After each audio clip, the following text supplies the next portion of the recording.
মোর্শেদ কেবলা এটা স্বাভাবিক লোক না। আমরা সেই অলির দরবারে আমরা অনেকে গিয়েছি, আল্লাহর অলি আমাদের পাশে আসছে। সেই অলির মাহফিল ফেব্রুয়ারি 4, 5, 6 আপনারা সবাই যাবে। অলিরা কখনো মরেন না, এটা বিশ্বাস রাখবেন। খাস দিলে খাস মনে করগিয়া মাহফিলে যাবে, উপস্থিত হবেন, ইনশাল্লাহ অবশ্যই কামিয়াবি হবে। আমি এতক্ষণ কথা বলার উদ্দেশ্য হলো যে আমরা যে অলি ছত্র ছায়ায় আছি, আমরা যে অলি নেসবতে আছি, আমরা ভুল পথে নাই, আমরা সঠিক পথে আছি।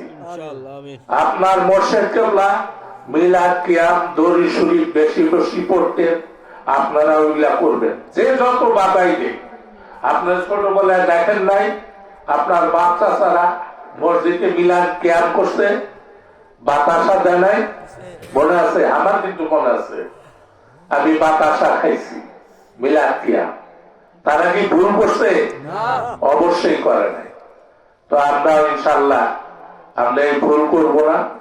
আমরা ফেব্রুয়ারি 4, 5, 6 ইনশাল্লাহ সবাই মাহফিলে যাবো তো? ইনশাল্লাহ সবাই যাবে। আমি আমার এই রাত্রি অনেক হয়েছে, আমি আমার কথা শেষ করছি।